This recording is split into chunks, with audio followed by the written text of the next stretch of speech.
Yo SC, your online singing coach. Hey everybody, it's your online singing coach back again today with a new reaction. Today we're going to take a look at some of Floor Jansen's solo work, her cover of Alone by Heart. I can see that this is just a natural match, knowing that Ann Wilson has this amazing powerhouse mix belt, glorious, powerful voice, as does Floor. So I feel like this is a really, really good match between singer and song.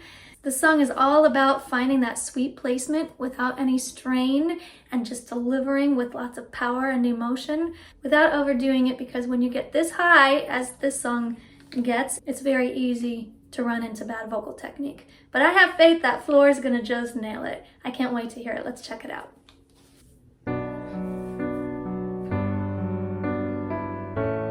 I think it's a little slower. It's cool.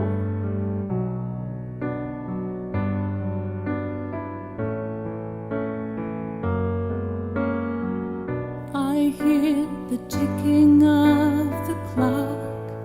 I'm lying here, the room's pitch dark. So far, so good. I wonder where you are tonight. No answer on the telephone.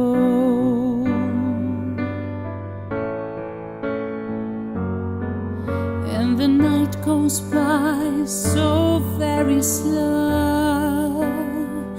Ooh, I hope that it won't end though. Alone. Okay, I know she's about to rock out. So let's talk about this subdued section right in here. First of all, her lowest notes of these phrases are very well developed. It's clear that they are still comfortable for her. They're not low for her. So it's nice to hear those dips, because this kind of song tends to be a little more soprano, like pure soprano oriented. And there are plenty of singers who will struggle on that low end, self included. And she had no problem there. Those low notes were very well developed. So the first thing that struck me was that it looks like she's sitting in a rocking chair, which for a singer is going to be hard to sing in if you sit in the direction of the rocking chair, because we really need to keep our postures upright for singing. And I like that despite the fact that she's sitting in a rocking chair, she's away from the back of it. She's sitting up very straight in that first section.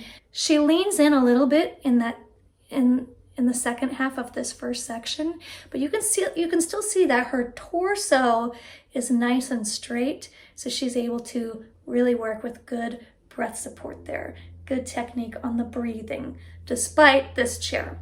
You'll notice that on the word pitch dark, this is just a little singer's tip. So clock and dark actually don't rhyme, but the way that she sang it made it sound like they rhyme. Hear the ticking of the clock, da-da-da-da-da, da, pitch dark. So there's hardly any R in that dark, so that it's a nice match up of the wording there, nice sonic match up. So it sounds like a rhyme, even though it's technically not a rhyme. I also liked when she did the ooh, whatever exactly that part was there. She purposefully stayed below the pitch on the ooh, ooh.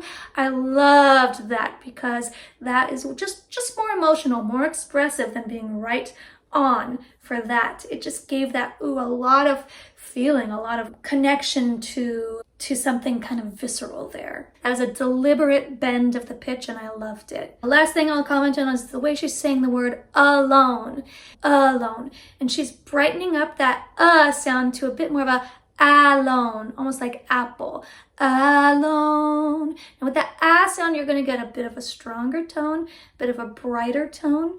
All right, let's get to the rocking out section. Let's get to this first chorus.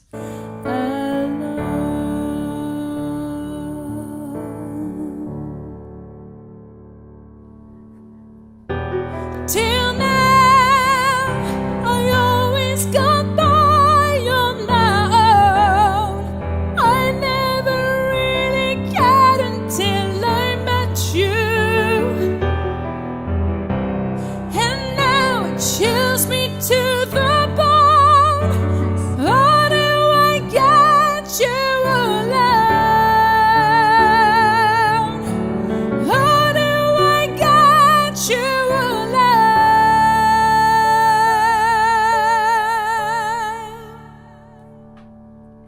Okay, I'm just gonna pause for a second just to briefly talk about this first chorus.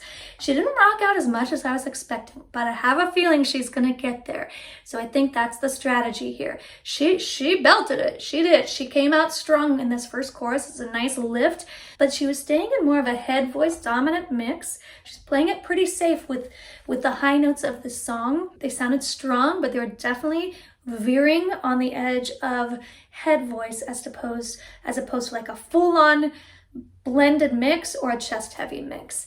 My purpose in bringing that up is because I have a feeling she will get stronger on these notes. I think she's purposely holding back on this first chorus so that it can continue to build and grow. Yeah, she's also doing some little emotional styling techniques on words like I never really cared. The little that's the cry. I never really cared. Like that. The that's a great style technique for giving a little bit of emotions. Like it is a cry sound to create a feeling. So great first chorus. Let's see where it goes from here. You don't know how long I have wanted to touch your lips and hold you tight. Cool. You don't know how long I've waited. I was going to tell you tonight, but the secret is still my own. And there's that blues note again. Is still unknown. Alone. That time was more of an Let's keep going, Floor. Nice growth there.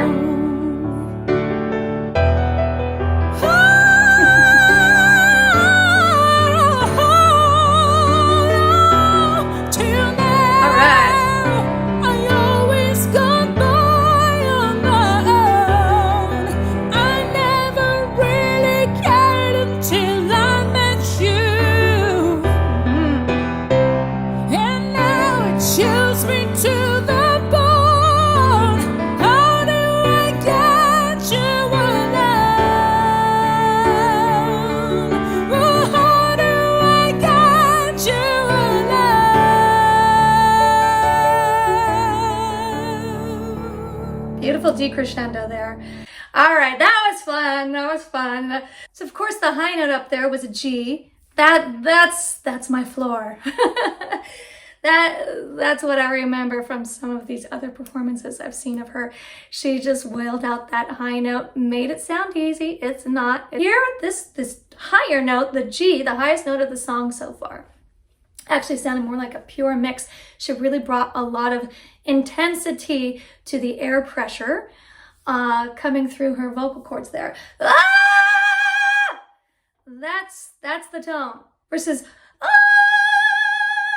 she went for a full-on mixed voice to give it a lot of power and electricity. I love that. I love that she went for that. In the verse before that, I just liked how she kind of whispered some of the words like touch. By the way, I see on her shirt, it says, I'll howl and roar because I'm not afraid anymore. I like that a lot. It's so appropriate for that high G that she just belted out. That sounded like a howl and a roar in all the best ways. Let's get back to the song.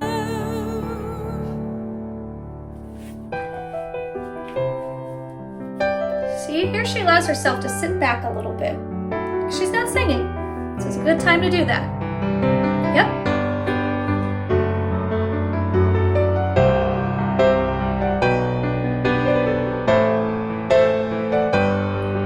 I like that jewel, that ring. It's cool.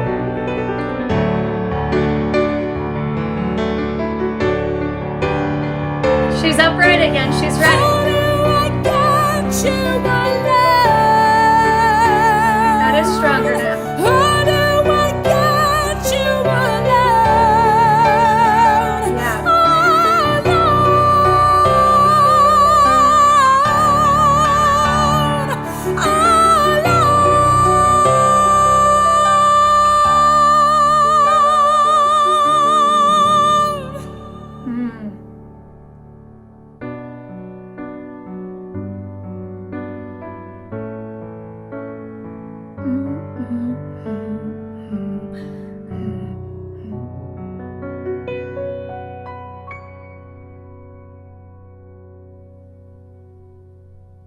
I always like that. I always like it when I see a little bit of personality at the very, very ends of these songs where it's not the performance, where it's just like, are we done? We cool? Did I do good? You know, like I like to see those little things at the end. So I'm glad that they kept that rather than just a fade out of where she was still like in the song. Okay, so yeah, as anticipated in that last bit, she did go into a more evenly mixed voice for that last chorus. These notes still aired on the safety side. They never got shouty, they never got pushed, but they were stronger. They were a little more energized in terms of bringing up some more of the chest voice to make it really strong and really passionate.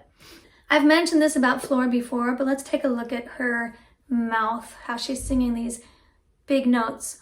Ah, such a beautiful, big, open mouth, flat tongue. Sometimes you'll see some tension in the lips.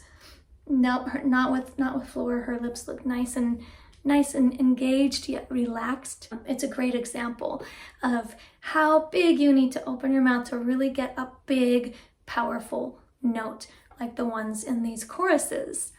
Well, now I want to hear Flor sing some more heart songs. Flor, if you haven't done it yet, What About Love? It's time for What About Love. How about that one? What's the other one I love? Crazy on You.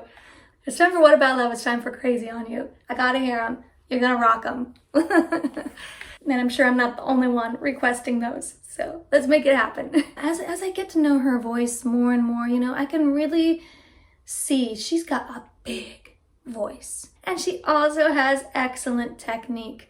I really love that combination. That's the winning combination for a long career as a singer. That was beautiful. It was powerful. It was so well sung.